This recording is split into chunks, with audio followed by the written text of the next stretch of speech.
c'est l'heure de votre voyage en Amérique latine, émission présentée par Béatrix et Eduardo.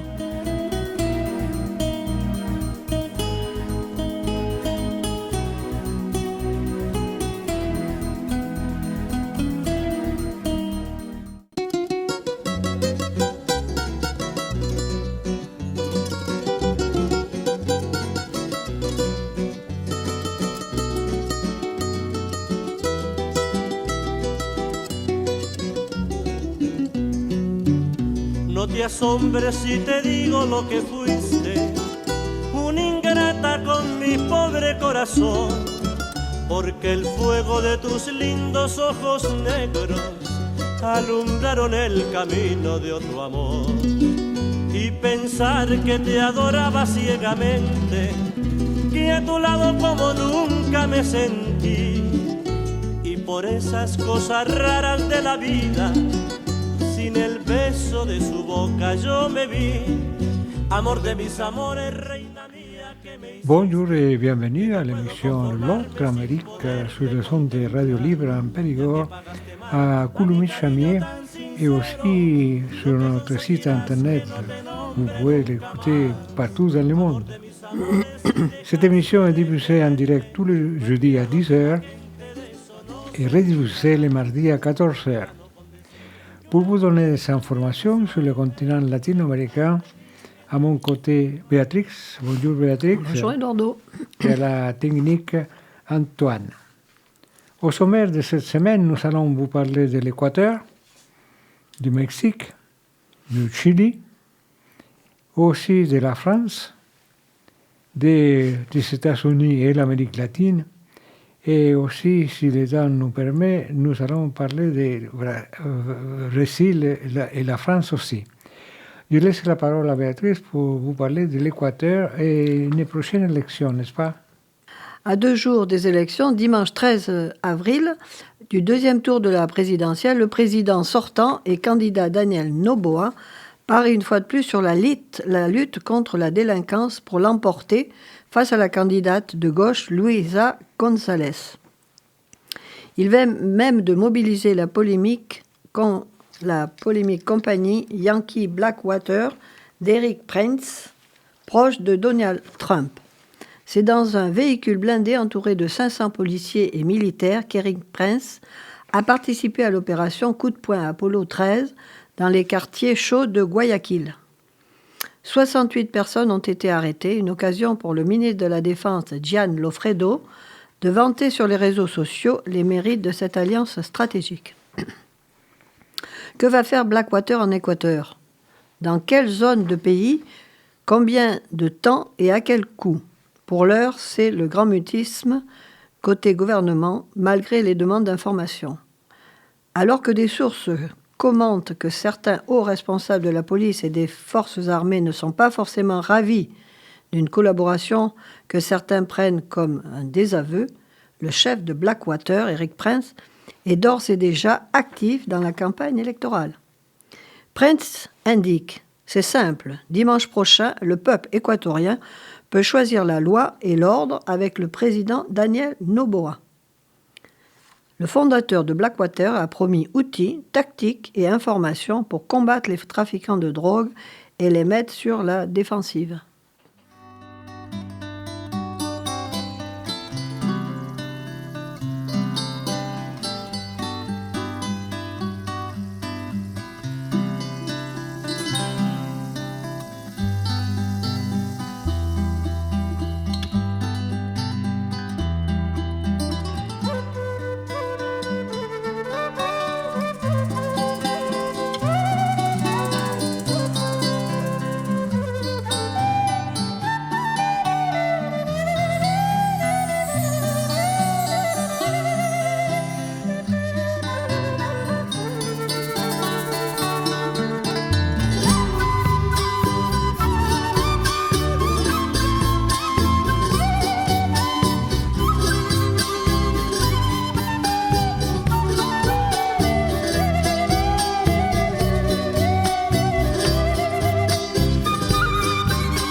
musique folklorique de l'Équateur.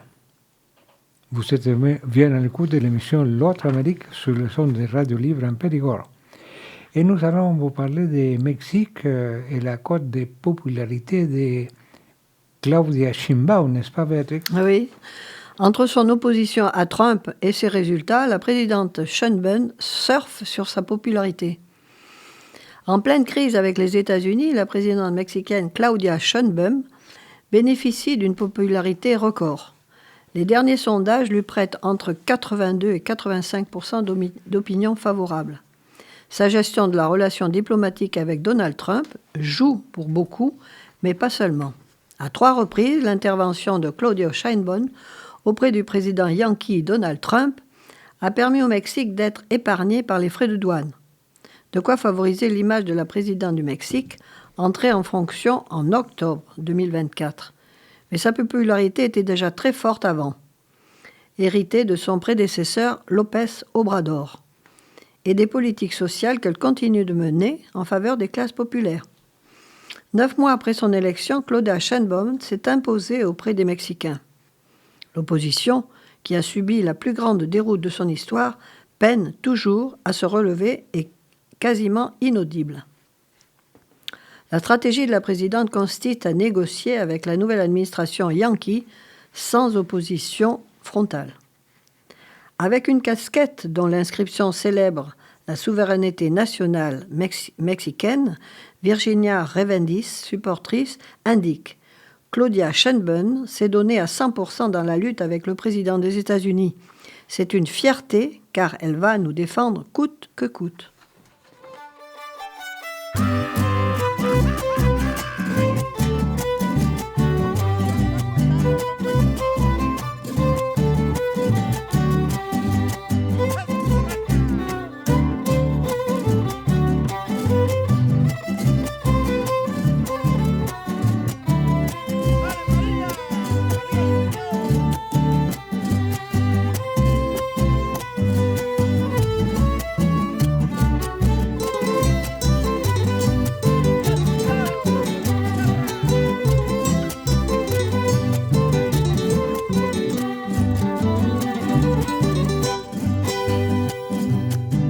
En sus altares, que viva la libertad, viva Dios en sus altares, que viva la libertad, enaltados mis cantares, su eminencia demostrada, viva don Benito Juárez, que viva la libertad.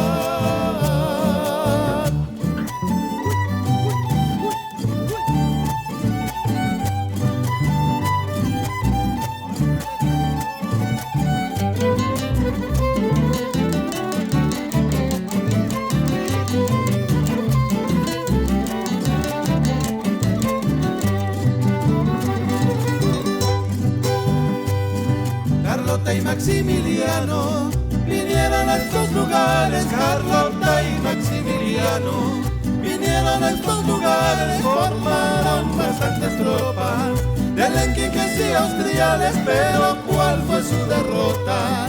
El indio Benito Juárez.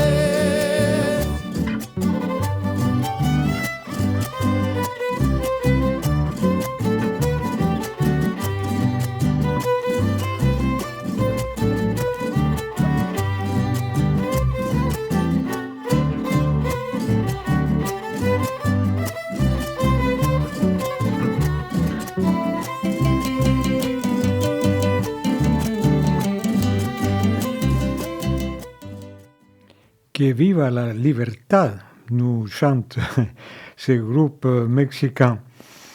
Et nous allons vous parler maintenant d'un pèlerinage indigène et qui a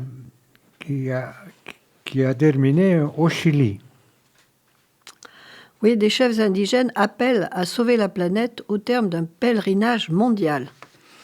Les chefs des 22 peuples autochtones des 5 continents ont lancé en mars dernier, depuis le Chili, un appel à l'action pour protéger la planète au terme d'un pèlerinage de 46 jours sur le globe. La terre crie très fort, mais personne ne l'écoute. La jungle crie, elle n'est pas respectée par les humains. Protégeons la vie, sauvons la vie, ici sur la planète, a déclaré le chef du peuple brésilien, Yamanoma Nawa, 37 ans, lors d'une cérémonie au Chili. Il a rappelé à mettre fin à la destruction de la terre, notamment dans le bassin amazonien, où une part importante de la forêt pourrait franchir un point de rupture d'ici 2050 en raison de la sécheresse, des incendies et de la déforestation. Se rappeler que nous sommes une seule famille humaine profondément liée au destin de notre planète est l'objectif d'une rencontre de 4 jours organisée par le groupe Raíz de la Tierra qui réunit des représentants des peuples natifs et des communautés ancestrales du monde entier. La cérémonie au Chili est la destination finale d'un pèlerinage de 46 jours au cours duquel 22 chefs spirituels issus de diverses traditions, ethnies et peuples natifs du monde parcourent les 5 continents pour tenir une réunion de 4 jours dans chaque territoire afin de guérir la relation entre les êtres humains et la nature. Ces cérémonies parcourent le monde pour offrir un service spirituel et favoriser les liens et les passerelles entre les visions du monde indigène et les sociétés modernes. Elles rassemblent toutes les langues, toutes les prières et tous les chants.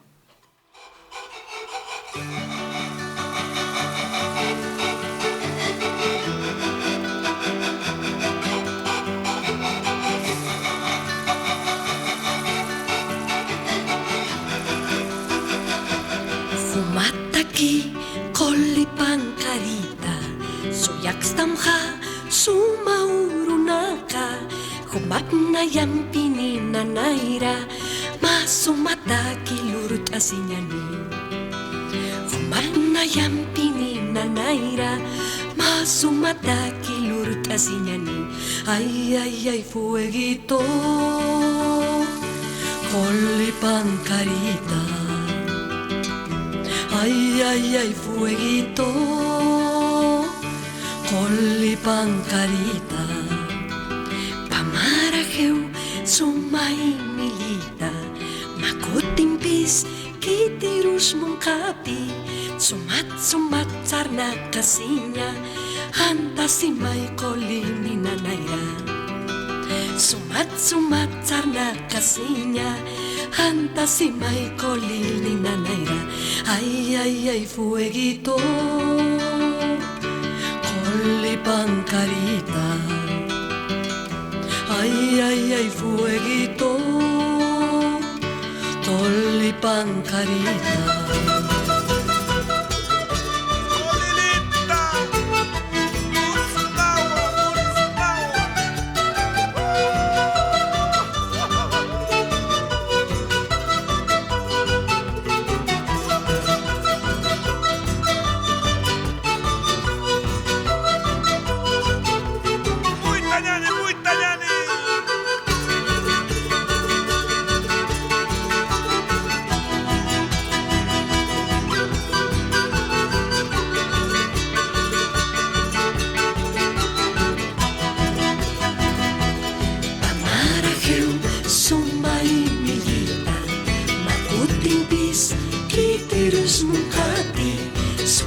Sumat sarna kasinya, hantasimay kolini nanayra.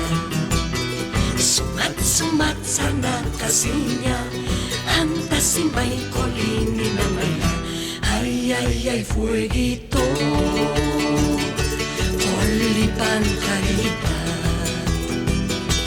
Ay, ay, ay, fueguito, kolipankarita.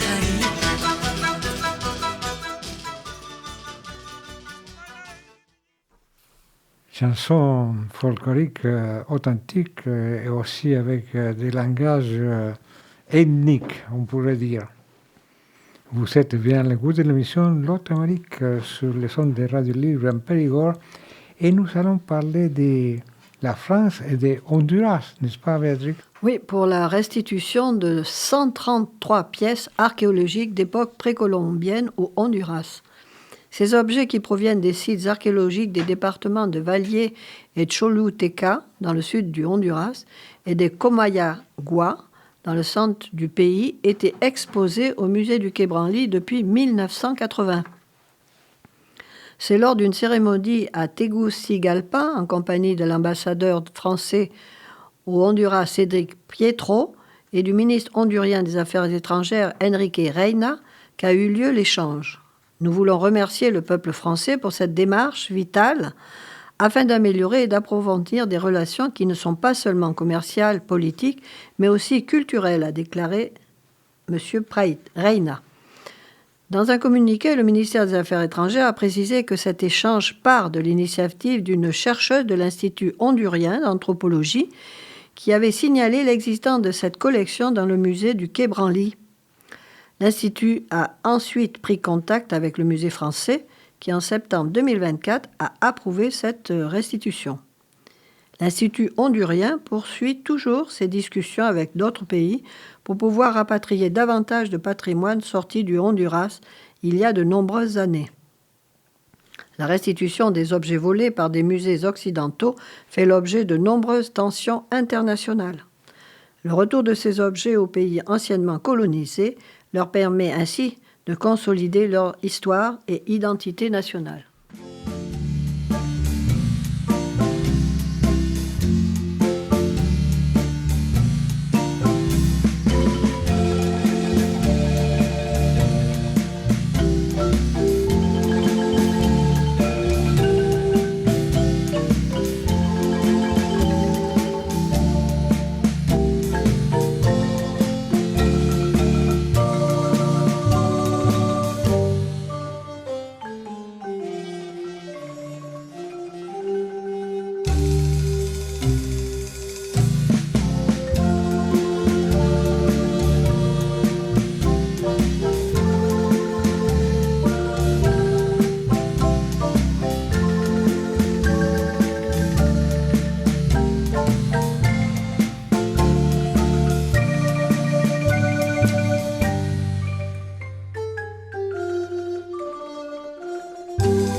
La mer, une composition française chantée par Charles Trenet, n'est-ce pas? Oui, Charles Trenet. Jouée par un groupe hondurien. Et maintenant, nous allons vous parler de l'Amérique latine et des États-Unis. Oui, le retour de la politique du gros bâton. La politique agressive et la stratégie de pression maximale adoptée par l'administration Trump vis-à-vis de l'Amérique latine marque le retour d'une politique étrangère plus interventionniste et coercitive de la part des États-Unis. Visant notamment à contrer l'influence chinoise, cette approche pourrait cependant compromettre à plus long terme les intérêts états-uniens dans la région en faisant le jeu de la Chine. Beaucoup avaient prédit un tournant isolationniste radical pour ce second mandat de Trump. Les premières déclarations du président élu annonce plutôt la résurgence d'une politique hégémonique à visée expansionniste. Menace d'annexion de la zone du canal de Panama, volonté de rebaptiser le golfe du Mexique et d'inscrire les cartels mexicains dans la liste des groupes terroristes, ce qui ouvrirait la voie à de possibles interventions extraterritoriales, etc., suggère le contraire. Elles annoncent plutôt la résurgence d'une politique hégémonique à visée expansionniste. Certes, ces remontades doivent être prises avec précaution, Trump étant coutumier des effets d'annonce et de provocation. Pour autant, aussi extravagantes soient-elles, elles traduisent bien une rupture nette avec les politiques du bon voisinage et les rapports relativement cordiaux que les administrations démocrates antérieures ont entretenus avec les pays latino-américains. Certaines voix ont multiplié les propos menaçants envers plusieurs pays d'Amérique latine, Mexique et Venezuela en tête, ressuscitant le spectre d'une forme d'impérialisme brut que l'on croyait révolue. Oui, c'est intéressant de citer la source, ça vient du Centre tricontinental de Belgique. De Belgique, oui, nous recevons tout ça, c'est très intéressant, c'est très complet, c'est Centre tricontinental CETRI.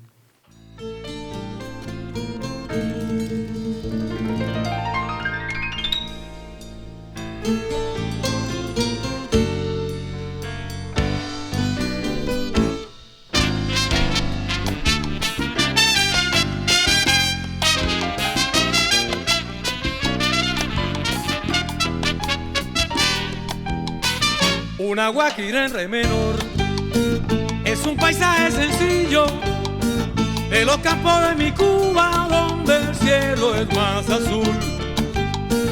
Allí donde nace el sol y la gente es cariñosa, donde el sinsonte se posa para cantarle a su amor.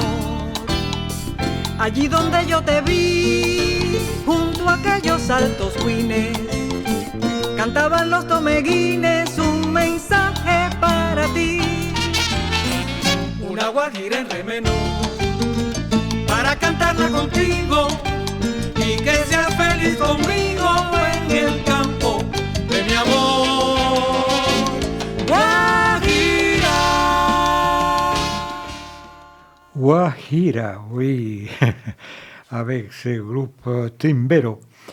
Et comme le temps nous rattrape, nous allons parler de France et Brésil, n'est-ce pas, Béatrix? Oui, qui vient du service de presse du Musée des Confluences à Lyon.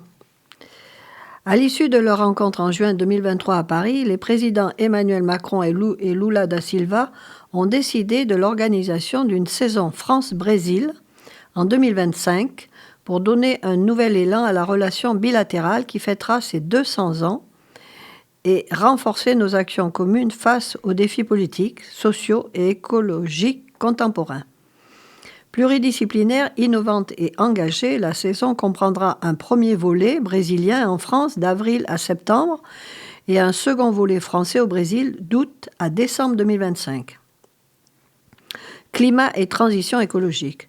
La conférence des Nations Unies sur l'océan à Nice en juin 2025 et la COP 30 à Belém en novembre 2025 reflètent la volonté des deux présidents de répondre de concert et dans un cadre multilatéral aux enjeux climatiques.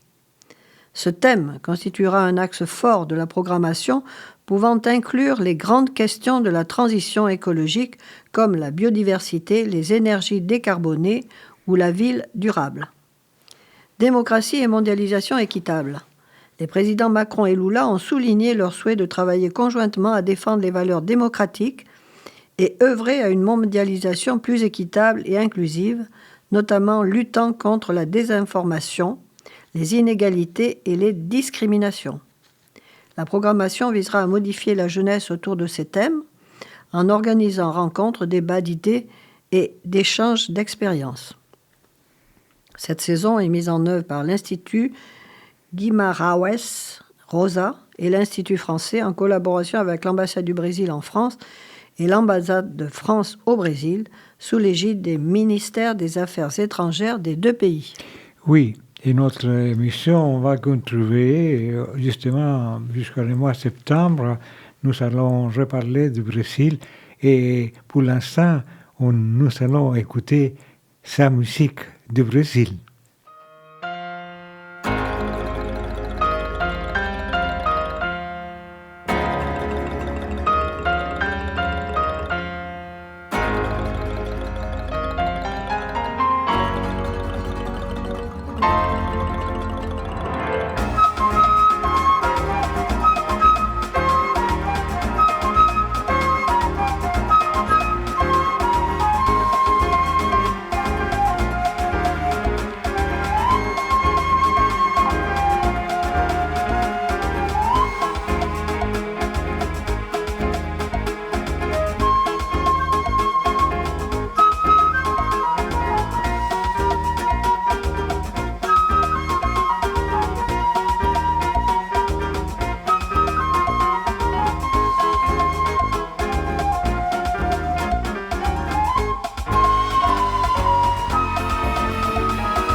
Avec des rythmes brésiliens, notre émission L'autre Amérique touche à sa fin.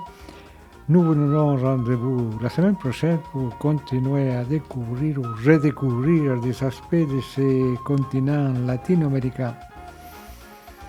Merci à Béatrice qui nous a livré des informations et merci a Antoine à la technique. Muchas gracias, hasta pronto.